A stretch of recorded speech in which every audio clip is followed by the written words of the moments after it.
الحمدللہ رب العالمین والصلاة والسلام علی سید المرسلین۔ ابھی غالباً ایک مہینہ پہلے درود خضری کے فضائل و برکات پر ایک ویڈیو بنائی تھی جو اللہ کی رحمت سے بہت زیادہ وائرل ہوئی، اب بھی بہت زیادہ دیکھی جا رہی ہے۔ جتنے کمنٹس اس ویڈیو پر آئے نا، بہت زیادہ کمنٹس آئے، اور عاشقان رسول بہت کچھ پوچھنا چاہتے ہیں درود خضری کے حوالے سے۔ تو یہ جو آج کی ویڈیو ہے یہ درود خضری کے کوسچنز کے حوالے سے ہے۔ اس میں جو عاشقان رسول نے سوالات کیے تو ان سوالات کے جوابات میں آپ کو دوں گا۔ جو بھی اس کو مکمل سنے گا نا تو اللہ نے چاہا اس کو فائدہ بہت ہوگا۔ سب سے پہلا سوال جو پوچھا گیا وہ یہ کہ یہ بہت پوچھا گیا یہ سوال نا کہ درود خضری ایکچولی ہے کون سا درود جو ہے وہ ہم پڑھیں۔ تو دیکھیں درود خضری کے بے شک 3 صیغے ہیں جو مختلف ہیں۔ سب سے پہلا صیغہ جو کثرت کے ساتھ پڑھا جاتا ہے وہ یہ ہے صلی اللہ علی حبیبہ محمد وآلہ وسلم۔ دوسرا صیغہ صلی اللہ علی حبیبہ محمد وآلہ وصحبہ وسلم۔ تیسرا صیغہ صلی اللہ علی حبیبہ محمد وآلہ وصحبہ وبارک وسلم۔ یہ 3 صیغے ہیں کہ جو معروف ہیں، جو پڑھے جاتے ہیں۔ تینوں صیغے ہی درست ہیں، تینوں صیغے ہی آپ پڑھ سکتے ہیں، لیکن حضور صلی اللہ علیہ وآلہ وسلم کا فرمان عالی شان ہے کہ تم جب بھی مجھ پر درود پاک پڑھو تو احسن انداز میں پڑھو، اچھے طریقے سے پڑھو۔ تو دیکھیں جس صیغے میں جتنے زیادہ الفاظ ہیں، اب ظاہر ہے کہ یہ عمدہ الفاظ ہیں، وبارک وسلم۔ اچھا، اب ایک صیغے میں اصحاب کا اضافہ بھی ہے، پھر دوسرے صیغے میں وبارک وسلم کا اضافہ بھی ہے۔ تو میں یہ سمجھتا ہوں کہ یہ جو صیغہ ہے نا، تیسرا صیغہ صلی اللہ علی حبیبہ محمد وآلہ وصحبہ وبارک وسلم، تو اس کو زیادہ پڑھا جائے کہ اس میں زیادہ جو ہے وہ اس میں حضور کے اصحاب پر بھی درود ہے اور برکت کے الفاظ بھی اس میں موجود ہیں۔ اس صیغے کو زیادہ پڑھا جائے۔ دیکھیں کوئی بھی درود پاک جو رجوع قلب کے ساتھ پڑھا جائے نا وہ حضور کی بارگاہ میں پہنچا دیتا ہے۔ اور درود خضری یہ تو ہے ہی سمجھے کہ عاشقان رسول کا پسندیدہ درود پاک کہ اس کو پڑھنے والا حضور صلی اللہ علیہ وآلہ وسلم کا محبوب غلام بن جاتا ہے۔ اب میں سوالات کی طرف بڑھتا ہوں۔ جو سوالات آئے ہیں، ایک بہن نے تو سوالات کی بھرمار کر دی، ایک ہی کمنٹ میں اتنے سارے ماشاءاللہ سوالات کیے، اور اسی کمنٹ کو ریڈ کر کے میرا ارادہ بنا کہ میں ایک درود خضری کے فضل و برکات پر تو ویڈیو بنائی ہی ہے، کوسچننگ کے حوالے سے بھی ایک ویڈیو بناؤں۔ تو ان بہن کا پہلا سوال یہ کہ 1.25 لاکھ کا جو ختم ہے، یعنی کہ 1.25 لاکھ مرتبہ جو درود پاک پڑھنا ہے وہ مینسز کے دوران بھی پڑھا جا سکتا ہے؟ بڑا اہم کوسچن ہے۔ دیکھیں درود پاک یہ دعا ہے۔ قرآن کریم جو ہے نا وہ اگر کوئی کسی کو مینسز ہو، حیض کی حالت میں نہیں پڑھ سکتے، لیکن درود پاک جو ہے وہ حیض کی حالت میں بھی پڑھا جا سکتا ہے۔ اس میں بھلے آپ ناغے نہ کریں، روزانہ نہ پڑھیں، آپ اس کو پڑھ سکتے ہیں۔ دوسرا سوال یہ کہ اس ختم میں ایک سے زیادہ مرادوں کی نیت بھی کی جا سکتی ہے؟ بڑا اہم سوال کہ عموماً جو ہے نا وہ جو بھی نیت کرتا ہے 1.25 لاکھ مرتبہ درود پاک پڑھنے کی تو وہ ایک حاجت کی نیت کرتا ہے۔ یہ بہن پوچھ رہی ہیں کہ کیا اس میں ہم ایک سے زائد حاجات کی نیت بھی کر سکتے ہیں؟ تو جی ہاں، اس ایک وظیفے میں آپ زائد حاجات کی نیت بھی کر سکتے ہیں۔ اللہ تعالیٰ کریم ہے، کرم فرمانے والا ہے، اللہ نے چاہا تو ان تمام حاجات کو بھی پورا فرمائے گا۔ اگلا کوسچن وہ یہ کہ کیا اس کو پڑھنے کے لیے وضو کو ہونا ضروری ہے؟ دیکھیں وضو درود پاک پڑھنے کے لیے شرط نہیں ہے، وضو کا ہونا درود پاک پڑھنے کے لیے شرط نہیں ہے، لیکن بہتر، افضل اور مستحب ہے کہ وضو کے ساتھ درود پاک پڑھا جائے، وضو کے ساتھ پڑھا جائے۔ اگر کوئی بے وضو بھی درود پاک پڑھتا ہے تو اس کا درود پاک پڑھنا بھی قبول ہوتا ہے، اور اس درود پاک کو پڑھنے پر اسے ثواب بھی ملتا ہے، لیکن بہتر یہ ہے کہ آپ جو ہے وہ با وضو درود پاک کو پڑھیں۔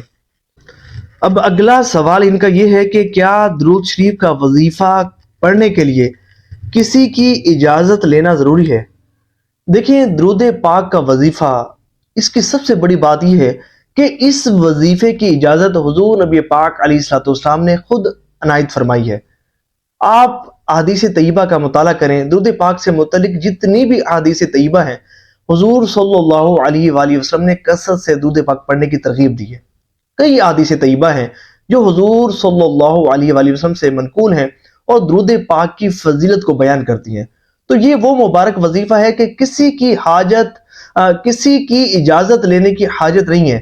ہاں، ایک بات ضرور ہے کہ اگر کوئی پیر صاحب، شیخ صاحب، کوئی صاحب سلسلہ یا کوئی ایسے جو ہے نا وہ عاشق رسول کے جنہوں نے درود خضری کو ایک مخصوص تعداد میں پڑھا ہو اور اس کے جو ہے نا کئی سوا لاکھ مکمل کیے ہوں، یا اس کو کسی خاص جگہ خاص وقت میں بیٹھ کر ایک مخصوص تعداد میں اس درود پاک کو، درود خضری کو پڑھا ہو، تو ان سے اجازت لینے میں حرج نہیں ہے۔ اگر وہ اجازت دیتے ہیں تو اس سے یہ ہوگا کہ اس سلسلے کا فیض ملنا شروع ہو جائے گا، درود پاک کا ایک مخصوص فیض بھی جو ہے وہ ملنا شروع ہو جائے گا۔ لیکن یہ ضروری نہیں ہے کہ ایک بندہ اجازت لے کر پڑھے، کیونکہ درود پاک پڑھنے کے لیے اجازت لینا کوئی ضروری اور شرط اور لازم نہیں ہے۔ لیکن اگر کسی ایسے شخص سے کہ جو درود خضری کا عامل ہو اور اس نے اپنی زندگی میں بہت زیادہ درود خضری پڑھا ہو، تو اس سے اگر آپ اجازت لیں گے تو اس کا بڑا آپ کو فائدہ ہوگا۔ درود شریف کا فیض، خصوصاً درود خضری کا فیض بہت زیادہ ملے گا۔ اب اگلا کوسچن وہ یہ کہ اس ختم کو اکیلے ہی بیٹھ کر پڑھنا پڑتا ہے یا سب کے ساتھ بیٹھ کر بھی پڑھا جا سکتا ہے؟ دیکھیں، یہ جو وظیفہ ہے نا 1.25 مرتبہ درود خضری کا، اسے اکیلا ہی مکمل کرنا ہے۔ کسی بھی حاجت کو اگر آپ پورا کرنا چاہتے ہیں نا تو اس کو 1.25 مرتبہ آپ نے خود ہی پڑھنا ہے۔ ہم جو ہے وہ پڑھنے سے کتراتے ہیں، عمل سے بڑھ جاتے ہیں۔ ہم کہتے ہیں کہ بس بندے آئیں، بیٹھیں، پڑھیں اور ہمارا کام ہو جائے۔ تو جناب آپ کو بھی تو تھوڑی سی محنت کرنی پڑے گی، اور اس میں یاد رہے کہ کوئی بھی وظیفہ اگر آپ پڑھتے ہیں نا تو بندے کے ذہن میں یہ ہوتا ہے کہ اس وظیفے کی برکت سے میری حاجت پوری ہو۔ ٹھیک ہے، اچھی بات ہے، لیکن ایکچوئل جو آپ کے ذہن میں جو بات ہونی چاہیے وہ ہونی چاہیے اللہ کی رضا۔ اللہ کی رضا اگر اس وظیفے کو پڑھتے ہوئے ہوگی تو آپ کو ثواب بھی ملے گا۔ اگر صرف حاجت کا حصول ہے تو پھر دیکھیں، آپ اپنی نیت پر غور کر لیں، اللہ کی رضا کو مقدم رکھیں، اور پھر اس میں یہ کہ ذہن میں یہ بات ہو کہ اللہ کی رحمت سے اس وظیفے کی برکت سے میری یہ حاجت بھی پوری ہوگی۔ اب رہا سوال یہ کہ اگر کچھ لوگ بیٹھ کر بھی اس کو پڑھیں، بالفرض ایک شخص ہے وہ نہیں پڑھ سکتا یا کسی وجہ سے نہیں پڑھنا چاہتا، وہ چاہتا ہے کہ کچھ لوگ آئیں اور بیٹھ کر جو ہے وہ درود خضری پڑھیں اور 1.25 جو ہے وہ ہم اس طرح مکمل کریں۔ مثال کے طور پر جیسے خواتین کرتی ہیں کہ اپنے گھروں میں اپنی عزیز جو ہے وہ رشتہ دار خواتین کو بلا لیتی ہیں اور سب مل کر درود پاک پڑھتے ہیں۔ اب مثال کے طور پر ذمہ لگا دیا کہ 10 خواتین آئیں، سب کو کہا کہ آپ نے 1000 مرتبہ درود خضری پڑھنا ہے۔ اب انہوں نے 10,000 پڑھ لیا، اگلے دن 20 خواتین آئیں، پھر اگلے دن اس سے اگلے دن 25 خواتین آئیں۔ اس طرح پڑھتے پڑھتے انہوں نے 1.25 مرتبہ درود خضری پڑھ لیا، یا انہوں نے کچھ ایسا ارینجمنٹ کیا کہ 2-3 دنوں میں اتنی خواتین کو جمع کر لیا کہ ان سب نے مل کر درود خضری کو 1.25 مرتبہ پڑھ لیا۔ تو اللہ کی رحمت سے امید ہے کہ اس طرح پڑھنے سے بھی آپ کی حاجت اور مراد پوری ہوگی۔ کیونکہ دیکھیں، جب کوئی شخص ایک مرتبہ درود پاک پڑھتا ہے نا تو اس پر اللہ کی رحمت کا نزول ہوتا ہے۔ جب کوئی اکیلے بیٹھ کر درود پاک پڑھتا ہے اس پر اللہ کی رحمت کا نزول ہوتا ہے، لیکن جب لوگ اجتماعی طور پر درود پاک پڑھتے ہیں، اکٹھے بیٹھ کر درود پاک پڑھتے ہیں، تو ان پر رحمت الہی کی بارش نازل ہونا شروع ہو جاتی ہے۔ یہ وہ پاکیزہ محفل ہوتی ہے کہ جس میں فرشتے شرکت کرتے ہیں اور حاضرین محفل کی دعائیں قبول ہوتی ہیں۔ تو ظاہر ہے کہ جس جگہ میں بیٹھ کر اتنا زیادہ درود پاک پڑھا جائے، اتنے زیادہ لوگ بیٹھ کر درود پاک پڑھیں تو یقیناً وہاں اللہ کی رحمتوں کا نزول ہوگا، اور یہ وہ پاکیزہ محفل ہوگی کہ جس میں دعائیں قبول ہوتی ہیں۔ اس لیے میں جو ہے نا وہ مسلسل اس بات کا تذکرہ کرتا ہوں کہ آپ کوشش کیا کریں کہ اپنے گھروں میں اور مساجد میں اجتماعی طور پر درود پاک پڑھنے کی محافل منعقد کروایا کریں۔ تو اب سوال کا جواب یہ ہے کہ اگر کوئی خود نہیں پڑھ سکتا یا نہیں پڑھنا چاہتا اور وہ چاہتا ہے کہ سب مل کر جو ہے وہ اس طرح اس کا ختم 1.25 کر لیں، تو اس طرح بھی 1.25 مرتبہ درود پاک پڑھا جا سکتا ہے۔ اور اس میں ایک بات آپ نے ذہن میں رکھنی ہے کہ آپ نے جو بھی 1.25 مرتبہ درود خضری یا کوئی بھی درود پاک پڑھنا چاہتا ہے کسی حاجت اور مراد کو پورا کرنے کے لیے، اس میں نمازوں کی پابندی شرط اول ہے۔ نمازوں کی پابندی لازم ہے، نمازوں کی پابندی کریں گے، اور پھر اس کے بعد یہ وظیفہ جو ہے نا وہ چلتے پھرتے پڑھنے والا نہیں ہے۔ چلتے پھرتے بھی درود پاک پڑھنا اگرچہ قبول ہوتا ہے، لیکن یہ جو وظیفہ ہے نا یہ ایک جگہ پر بیٹھ کر پڑھنے والا وظیفہ ہے۔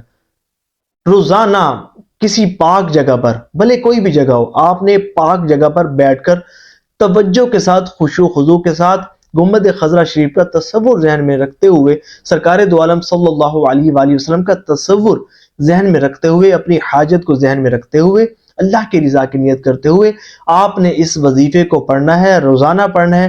جتنا بھی پڑھیں، پڑھی گئی تعداد کو آپ لکھ لیں اور پھر روزانہ پڑھتے رہیں یہاں تک کہ آپ کی 1.25 کی تعداد مکمل ہو جائے۔ یقین مانی اللہ نے چاہا تو ابھی 1.25 کی تعداد مکمل نہیں ہوگی، اس سے پہلے ہی آپ کا اللہ نے چاہا تو کام ہو جائے گا۔ تو دعا ہے کہ اللہ کریم جو سنا اس پر عمل کرنے کی توفیق عطا فرمائے۔ ثواب کی نیت سے اس ویڈیو کو شیئر ضرور کیجیے گا۔